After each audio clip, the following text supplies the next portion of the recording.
There's one thing you should know about me. I specialize in a very specific type of security.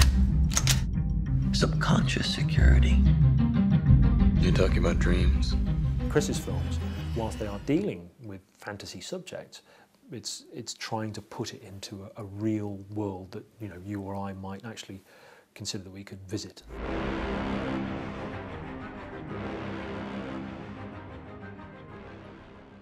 We're taking that photorealistic approach to visual effects and then applying it to some truly outrageous imagery.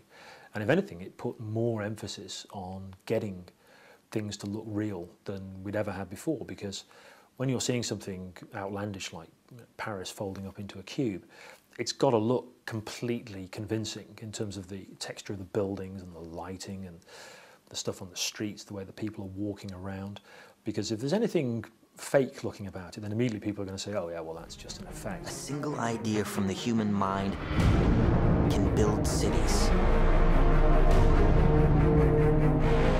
Limbo City is a city that you haven't seen before. It's not Gotham City or New York or Chicago just stuck by the sea. It's something completely different. In the script, it described it as being a jumbled collection of modernist buildings which are crumbling into the sea with great chunks breaking off like icebergs carving off a glacier.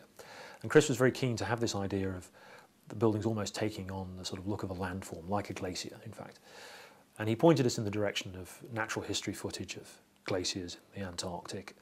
And then we also looked at different types of architecture, and we settled on this look of early modernism from the early 20th century, which was kind of thematically important to Chris, because the architects working with those kind of ideas, they were looking to design the entire environment in a very sort of utopian, optimistic sort of way, which kind of echoes the dreams that Mal and Cobb are having when they first arrive in Limbo. They see it as this place with these limitless possibilities. But in the end, it becomes a prison. They're trapped in it.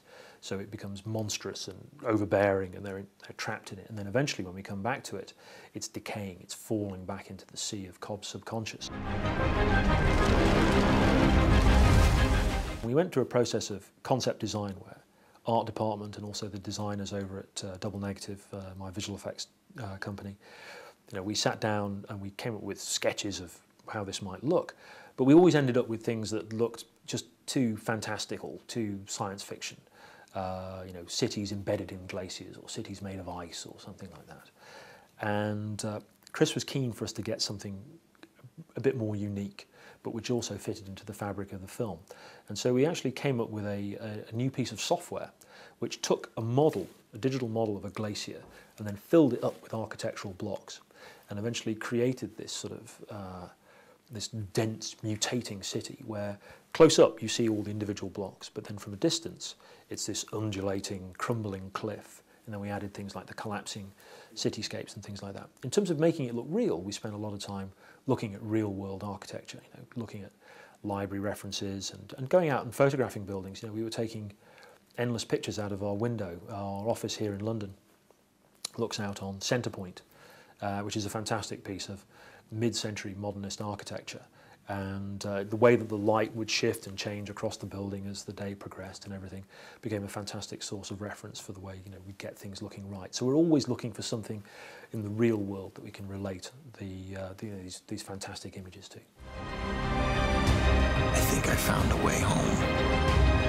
And this last job, that's how I get there.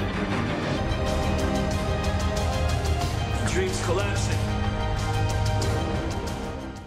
What we wanted, though, with the Fortress Hospital collapsing in the snow sequence, is we wanted that sort of brutal chaos of reality, and the miniature gave us all that. We built the thing for real. It's a 6th scale miniature. It's about 40 feet high. It was rigged with hydraulic mechanisms to make it collapse and lots of pyrotechnics to make it blow apart, and you get this sort of unexpected reality to it. Chris often describes real-world physics as being slightly disappointing. And you're kind of looking for that, something, it's a sort of unexpected sort of look. Whereas the digital approach sometimes produces something which is a little bit more contrived, a little bit more preconceived. And it's also true that we wanted it to feel like, a big, glossy action movie at that point. We wanted people to recognise it as a reference to something from, films of the past or something. And So there's a combination of all sorts of different techniques there. When you first see the fortress explode, that's the full-size set in Canada being blown apart by Chris Corbold's special effects department. They filled it with dynamite. And then it goes to the wide and you see the miniature beginning to collapse. And then we extend and enhance that with computer graphics as well. It's called Inception. Already.